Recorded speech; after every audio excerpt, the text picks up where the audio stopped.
Alright, taking here doing my collection games, or collection of games, physical copies. So this is Dreamcast, and we'll start off with Soulcalibur, which is like one of my favorite fighting games ever, because it had like the cool mode where you get to like go through and do all these objectives, or missions or whatever. The quest mode, I think it was called. So that was always fun, and like the graphics were insane at the time. Like, this is one of those games where like you put it in and you're just like blown away of like every time you played it.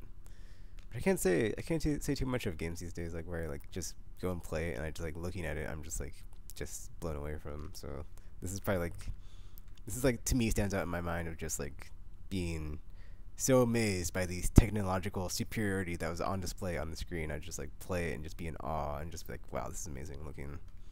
I don't really get that very much anymore. It's weird. But before I move on, since I'm on the Sega, the one Sega console that I have, I'll do like a quick flashback. So we had a Sega Genesis. I don't know where it's at. It's probably in storage somewhere. But I have this like case of Madden 96, and actually I looked in it yesterday when I was cleaning all these games and stuff, and actually the cartridge is still in here. So if I can ever find my Sega Genesis, I could play some Madden 96, because you know, if the world ever ends and there's like this series that survives, because there's so many copies of a game or so many iterations, it'd be Madden. And then also NBA Jam Tournament Edition on the 32X. I had a 32X, but I had like this like thing was I had 32X, but I only had one game for it, which was this. So yeah. So yeah, back on to the Dreamcast and its awesome games, because I love me some Dreamcast. Sonic Adventure, I love that game. Like, I would say this is like the last good Sonic game before Sonic Generations. There's some other one that came out for the Wii. I forgot what it was called, but I didn't play it, so really really good. Like different characters and like a ton of different stages, intersecting stories, good stuff.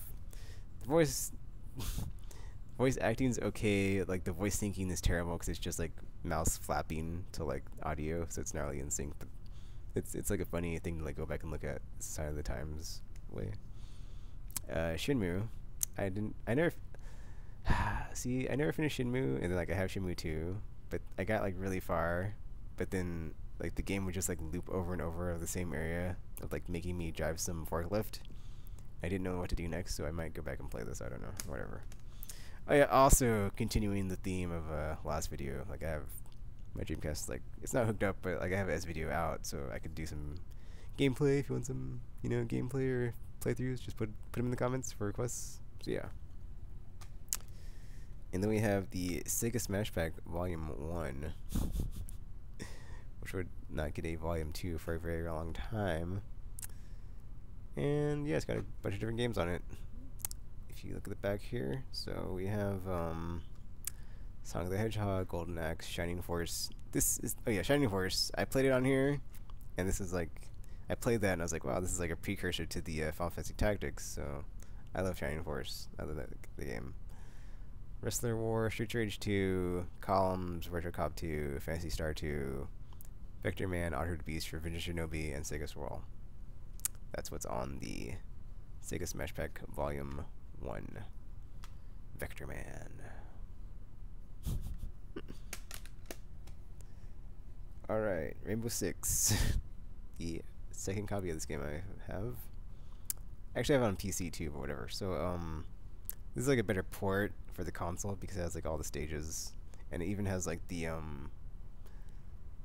Eagle Watch missions, which I guess was an expansion for the PC version. So yeah, the controls are kind of weird, but it works. So yeah, I enjoyed Rainbow Six. I always have. Well, not counting Lockdown because I haven't played that one, but all the other ones like up to 3, and then skipping Lockdown, and then Vegas 2. I've enjoyed them. Metropolis Street Racer. This is the game that would basically become Project Gotham Racing because it's by the same team, Bizarre Creations, who is no longer a studio. So yeah, I always enjoyed their games, like this franchise, like Metropolis Street Racer, and then like Project Gotham. So it was always fun. Just to, like go race cars and like get kudos and then point based. But yeah. Legacy of Kain, Soul Reaver. See, there's a funny story about this game because I had it on PS1 and I had this copy, and then like the PS1 copy I had gifted to me, but like I kept this copy because the graphics are better than on the PS1 version. And I was like, oh, it's the same game. So if, like, as far as I know, I have like the better version. But then I actually bought the PS1 version recently on the PSN store because it was on sale the other day. So, or I think it was like last week. It's in my video from like the last week or whatever. So yeah, so I have like, so now I again have both copies. But then it's on Steam too. So if there's any like better improvements in that version, I can always just pick it up there because Steam's awesome and the games are always cheap and you just install them to your computer. So yeah. Oh yeah, here we go. Jagran Radio, one of my most favoriteest games of all time. Definitely in my top 20. Just so good. The music, the characters, the gameplay, the setting, just this like personifies Dreamcast game because it's like so colorful. The characters are crazy. The story's over the top. It's just complete fun all the time through. Amazing soundtrack. Like the music's killing it. Just so good. House of the Dead 2. And then like I finally found a copy of this, and then of course shortly after it's like ported to the Wii, so it's like whatever. I have 2 copies of it. Well, I don't really have 2 copies if you count the Wii one, but did I get the Wii version? I think I'm not sure if I did or not now. I might have, but yeah. House of the Dead 2. It took me a while to like finally find a copy of this. $10. So I've yet to finish it. It's kind of hard. Yep. Oh man. Gundam Side Story 0079 Rise from the Ashes. This is like my most wanted game for like the Dreamcast forever, because like I read about it and I was like, oh, that looks so awesome, because you're in like a mech from the series in like first person and you get to do like these mech battles, but it's not really as action packed as you think it is, so it's kind of a letdown, but it's okay. I think I'll play through it again just because. Also, wait a minute, 0079. I'm kind of rusty on my Universal Century history, or not Universal Century, or just like Gundam history, but since it has like the GMs on the cover from like the 08th MS team, and that's like one of my favorite series. I always wanted to play it to like check it out to see if it like followed a team of like soldiers as they like go through the 1-year war. Or wait, no. I always get that confused. Gundam Wing and Gundam, like the 1-year war and the Universal Century and After Colony, whatever. The dating system. But yeah, I enjoyed it. Oh man, here's another one of my favorites. Gran Dia 2. I fell in love with like the combat system of this game, and just yeah. I didn't play Gran Dia 1 before I played this one, so like it was Gran Dia 2, but it was my first time playing a Gran Dia game, and just everything about this game. I love this game, like the characters, the battle system, the story, the crafting system, like the skill system, the music, everything. Just one of my most favorite JRPGs ever, and like I still like the series. Like I have all the other Gran Dias, so that'd be cool if they could make another one, but whatever. Oh, sitting on the floor, not good for you. Okay, and this is Starlight. It's another space combat vehicle game that I would like to see another one of. I haven't played too much of it. I just played through wow, this game's $11.99 used, so it's like $12 for this.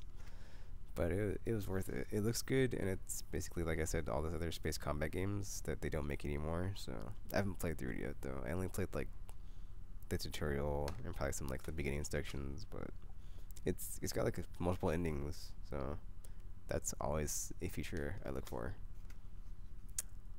Tokyo Extreme Racer, one of my favorite niche series, because it's just really different from other racing games. It's all like one-on-one, so it's like you just go up to a car and you flash your brights and then you start a race. So it's always cool because it's kind of like a combination of like my 3 favorite genres into one game, like a fighting game combined with an RPG, and it's like in a racing game.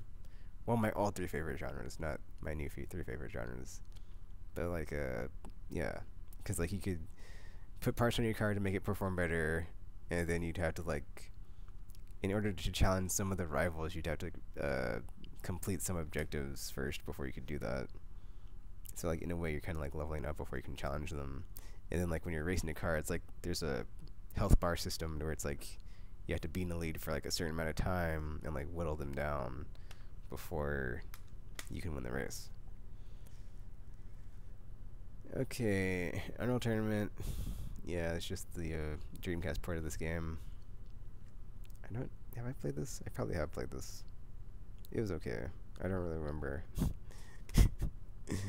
Like, I've played so many first-person shooters over the years. It's just like, yeah. Like, this used to be like the game on like PC though, like Unreal Tournament 1. Like, people used to play the game all the time. There hasn't been like a new one in a really long time, so yeah.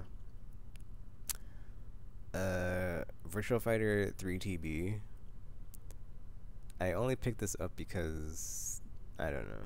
It was like, I don't know. Virtual Fighter, I wanted to check it out. Like the arcade version of this is like way better though. Like I played this version, it doesn't even compare. Like I played this, like the arcade version of this once, like back in the day. It was really something. However, I played this one and I was like, wow, this doesn't seem very much like the arcade version at all. So don't know what happened there. Oh well. There's this web browser thing that's not a game, so that's just in the stack. But yeah, that's all the Dreamcast games I have. I have like a demo disc over here somewhere, but it's a demo disc, so I'm not going to bother showing it. So yeah, that's the Dreamcast games in the stack. And I think I'll come back and do PC games. Or my physical copy PC games, and then I'll move on to the PS2 era and beyond after this.